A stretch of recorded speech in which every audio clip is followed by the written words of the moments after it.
The Autobiography of Madame Guyon by Jeanne Guyon, Volume 1, Chapter 6.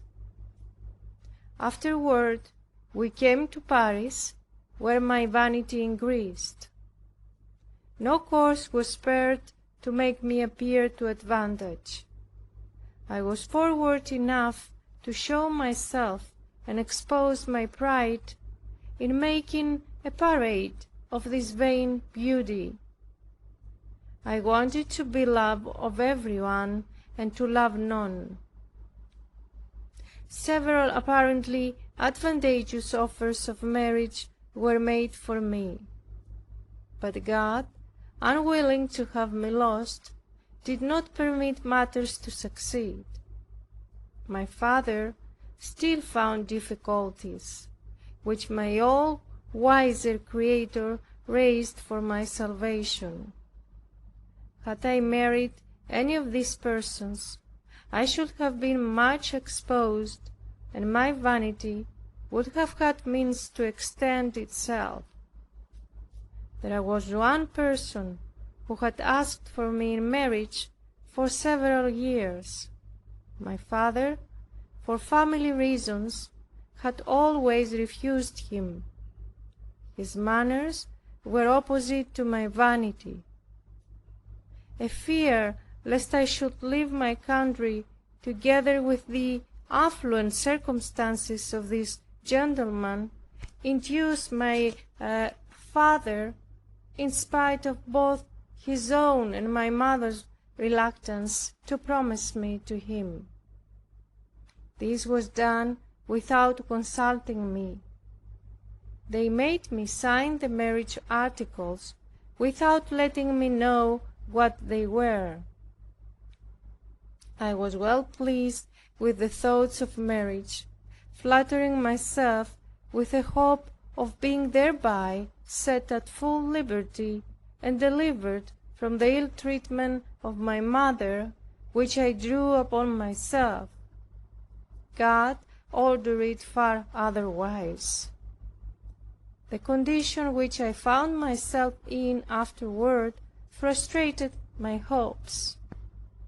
Pleasing as marriage was to my thoughts, I was all the time, after my being promised, and even long after my marriage, in extreme confusion, which arose from two causes. First, my natural modesty, which I did not lose. I had much reserve toward men. The other, my vanity. Though the husband provided was a more advantageous match than I merited, yet I did not think him such.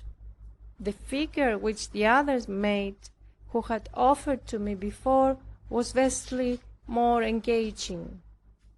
The rank who had placed me in view, whatever did not flatter my vanity, was to me insupportable. Yet this very vanity was, I think, of some advantage. It hindered me from falling into such things as cause the ruin of families. I would not do anything which in the eye of the world might render me culpable. As I was modest at church, and had not been used to go abroad without my mother, as the reputation of our house was great, I passed for virtuous. I did not see my spouse elect at Paris till 2 or 3 days before our marriage. I caused masses to be said all the time after my being contracted, to know the will of God. I wished to do it in this affair at least. O my God, how great was thy goodness to bear with me at this time, and to allow me to pray to thee with as much boldness as if I had been one of thy friends, I, who had rebelled against thee as thy greatest enemy. The joy of our nuptials was universal through our village. Amid this general rejoicing, there appeared none sad but myself. I could neither laugh as others did, nor even eat, so much was I depressed. I knew not the cause. It was a foretaste which God gave me of what was to befall me. The remembrance of the desire I had of being a nun came pouring in. All who came to compliment me the day after could not forbear rallying me. I wept bitterly. I answered, "Alas, I had desired so much to be a nun. Why then am I now married? By what fatality has such a revolution befallen me?" No sooner was I at the house of my new spouse than I perceived that it would be for me a house of mourning. I was obliged to change my conduct. The manner of living was very different from that in my father's house. My mother-in-law, who had long been a widow, regarded nothing else but economy. At my father's house they lived in a noble manner and great elegance. What my husband and mother-in-law called pride, and I called politeness, was observed there. I was very much surprised at this change, and so much the more as my vanity wished to increase rather than to be diminished. At the time of my marriage I was a little past 15 years of age. My surprise increased greatly when I saw I must lose what I had acquired with so much application. At my father's house we were obliged to behave in a genteel way and to speak with propriety. All that I said was applauded. Here they never hearkened to me, but to contradict and find fault. If I spoke well, they said it was to give them a lesson. If any questions were started at my father's, he encouraged me to speak freely. Here, if I spoke my sentiments, they said it was to enter into a dispute. They put me to silence in an abrupt and shameful manner, and scolded me from morning till night. I should have some difficulty to give you an account, which cannot be done without wounding charity, if you had not forbidden me to omit anyone. I request you not look at things on the side of the creature, which would make these persons appear worse than they were. My mother-in-law had virtue, my husband had religion, and not any vice. It is requisite to look at everything on the side of God.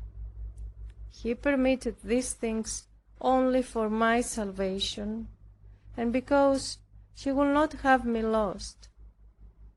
I had besides so much pride, that had I received any other treatment, I should have continued the reign, and should not perhaps have turned to God, as I was induced to do by the oppression of a multitude of crosses. My mother-in-law conceived such a desire to oppose me in everything, that, in order to vex me, she made me perform the most humiliating offices. Her disposition was so extraordinary, having never surmounted it in her youth, that she could hardly live with anybody. Saying none that vocal prayers, she did not see this fault, or seeing it, and not drawing from the forces of prayer, she could not get the better of it. It was a pity, for she had both sense and merit. I was made the victim of her humors. All her occupation was to thwart me, and she inspired the same sentiments in her son. They would make persons my inferiors take place above me. My mother, who had a high sense of honor, could not endure that. When she heard it from others, for I told her nothing, she chided me, thinking I did it because I did not know how to keep my rank and had no spirit. I dared not tell her how it was, but I was almost ready to die with the agonies of grief and continual vexation. What aggravated all was the remembrance of the persons who had proposed for me, the difference of their dispositions and manners, the love they had for me, with their agreeableness and politeness. All this made my burden intolerable. My mother-in-law upbraided me in regard to my family, and spoke to me incessantly to the disadvantage of my father and mother. I never went to see them, but I had some bitter speeches to bear on my return. My mother complained that I did not come often enough to see her. She said I did not love her, that I was alienated from my father by being too much attached to my husband. What augmented my crosses was that my mother related to my mother-in-law the pains I had caused her from infancy. They then reproached me, saying I was a changeling and an evil spirit. My husband obliged me to stay all day long in my mother-in-law's room, without any liberty of retiring into my own apartment. She spoke disadvantageously of me, to lessen the affection and esteem which some had entertained for me. She galled me with the grossest affronts before the finest company. This did not have the effect she wanted. The more patiently they saw me bear it, the highest esteem they had for me. She found the secret of extinguishing my vivacity and rendering me stupid. Some of my former acquaintances hardly knew me. Those who had not seen me before said, "Is this the person famed for such abundance of wit? She can't say 2 words. She is a fine picture." I was not yet 16 years old. I was so much intimidated that I dared not go out without my mother-in-law, and in her presence I could not speak. I knew not what I said, so much fear had I. To complete my affliction, they presented me with a waiting maid who was everything with them. She kept me in sight like a governess. For the most part, I bore with patience these evils which I had no way to avoid. But sometimes I let some hasty answer escape me, a course of grievous crosses to me. When I went out, the footman had orders to give an account of everything I did. It was then I began to eat the bread of sorrows, and to mingle tears with my drink. At the table they always did something which covered me with confusion. I could not forbear tears. I had no one to confide in who might share my affliction and assist me to bear it. When I would impart some hint of it to my mother, I drew upon myself new crosses. I resolved to have no confidant. It was not from any natural cruelty that my husband treated me thus. He loved me passionately, but he was warm and hasty, and my mother-in-law continuously irritated him about me. It was in a condition so deplorable, oh my God, that I began to perceive the need I had of thy assistance, for this situation was perilous for me. I met with none but admirers abroad, those that flatter me to my hurt. It were to be feared lest at such a tender age, amid all the strange domestic crosses I had to bear, I might be drawn away. But thou, by thy goodness and love, gave it quite another turn. By these redoubled strokes thou didst draw me to thyself, and by thy crosses effected what thy caresses could not effect. Nay, thou madest use of my natural pride to keep me within the limits of my duty. I knew that a woman of honor ought never to give suspicion to her husband. I was so very circumspect that I often carried to excess, so far as to refuse my hand to such as in politeness offered me theirs. There happened to me an adventure which, by carrying my prudence too far, might have ruined me, for things were taken contrary to their intent. My husband was sensible both of my innocence and of the falsehood of the insinuations of my mother-in-law. Such weight crosses made me return to God. I began to deplore the sins of my youth. Since my marriage, I had not committed any voluntarily, yet I still had some sentiments of vanity remaining, which I did not wish. However, my troubles now counterbalanced them. Moreover, many of them appeared my just desert, according to the little light I then had. I was not illuminated to penetrate the essence of my vanity.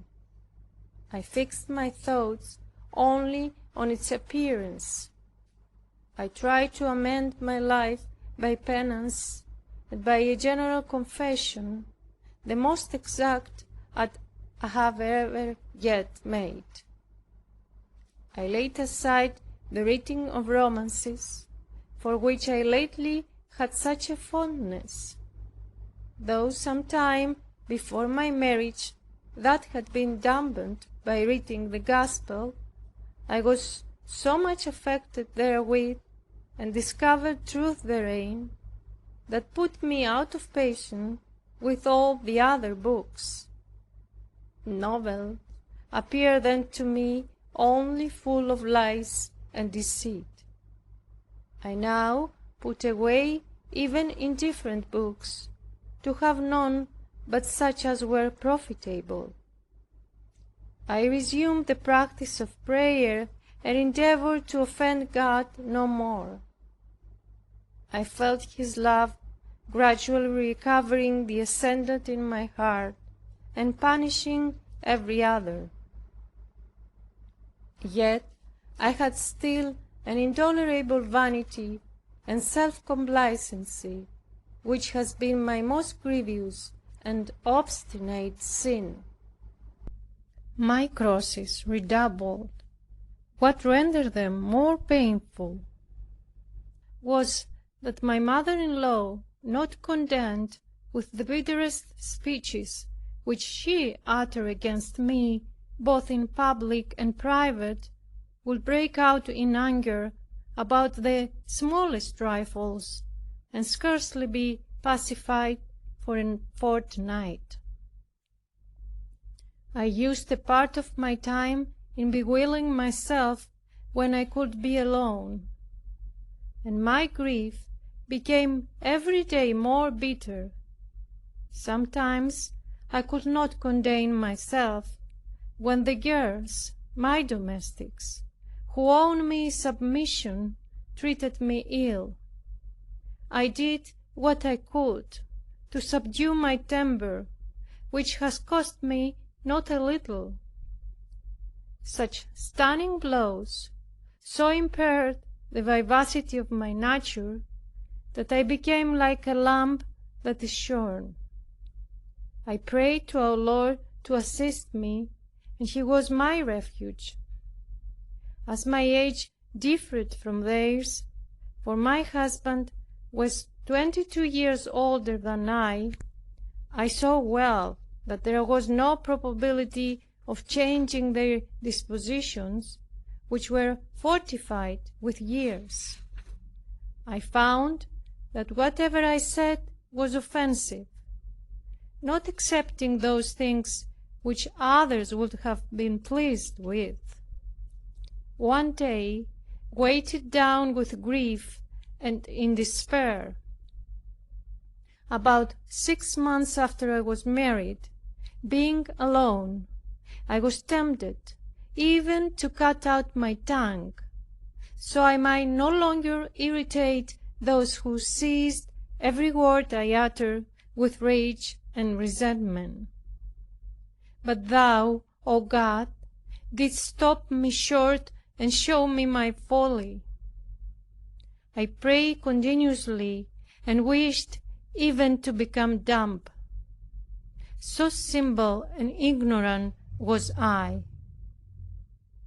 Though I have had my share of crosses, I never found any so difficult to support as that of perpetual contrariety, without relaxation of doing all one can to please, without succeeding, but still offending by the very means designed to oblige. Being kept with such persons in a most severe confinement from morning till night, without ever daring to quit them, is most difficult. I have found that great crosses overwhelm and stifle all anger. Such a continual contrariety irritates and stirs up sourness in the heart.